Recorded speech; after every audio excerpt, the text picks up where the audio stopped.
আসসালামু আলাইকুম viewers, MBN motion YouTube চ্যানেলে আপনাকে স্বাগতম।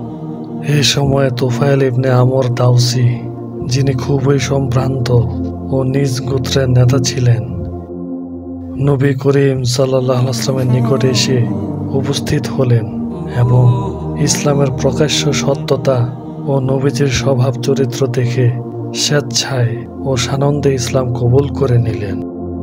তিনি হুজুর আকরাম সাল্লাল্লাহু আলাইহি ওয়াসাল্লামের নিকট আবেদন জানালেন, হে আল্লাহ রাসূল, আমার গোত্রে আমার প্রতিটি কথা মেনে নেওয়া হয়, আমি গিয়ে তাদের নিকট ইসলামের দাওয়াত দেব, কিন্তু আপনি আল্লাহর নিকট দোয়া করুন আল্লাহ তাআলা যেন আমার সাথে এমন কোনো প্রকাশ্য নিদর্শন দিয়ে দেন যার দ্বারা আমি তাদের নিকট আমার কথা সত্য বলে বিশ্বাস করাতে সক্ষম হব। নবী করিম সাল্লাল্লাহু আলাইহি ওয়াসাল্লাম তার জন্য দোয়া করলেন। ফলে আল্লাহ তাআলা তার কপালে এমন এক আলো উজ্জ্বল করে দিলেন যা অন্ধকারে উজ্জ্বল দীপ্তিমান প্রদীপের মতো জ্বলজ্বল করতে থাকত। হযরত তুফাইল ইবনে আমর রাদিয়াল্লাহু আনহু যখন নিজ সম্প্রদায়ের নিকট ফিরে এলেন, তখন তার এ কথা মনে জাগলো যে, হে আমার সম্প্রদায়, আবার এ নূরকে কোনো আপদ বা রোগ বালাই ভাববে না তো, এ কথা বলবে না তো যে ইসলাম কবুল করার কারণে আমার উপর এই রোগ জেঁকে বসেছে।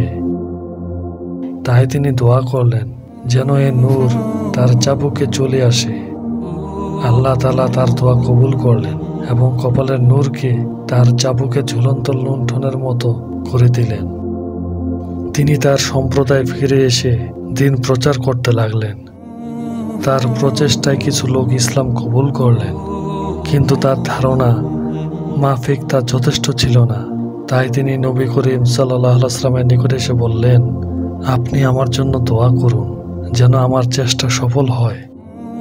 রাসূল করিম সাল্লাল্লাহু আলাইহি ওয়াসাল্লাম তার জন্য দোয়া করলেন এবং বললেন, যাও, এখন দিন প্রচার করতে থাকো এবং নম্রতা বজায় রেখো।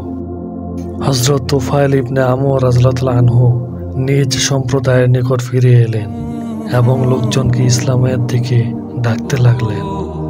এবার তিনি আল্লাহর মেহেরবানিতে এমন সফল হলেন যে খন্দকের যুদ্ধের পর 70-80টি পরিবারকে মুসলমান বানিয়ে খাইবারের যুদ্ধে তাদেরকে সাথে নিয়ে এলেন এবং তারা সবাই জিহাদে অংশগ্রহণ করলেন।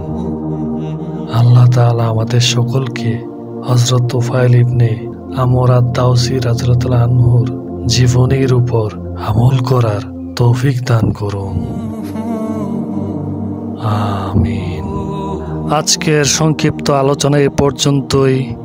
ভিডিওটি কেমন হলো কমেন্ট করে জানাবেন। সবাই নতুন নতুন ভিডিও পেতে চ্যানেলটি সাবস্ক্রাইব করুন। দেখা হবে নতুন কোনো ভিডিওতে। সবাই ভালো থাকেন, সুস্থ থাকবেন।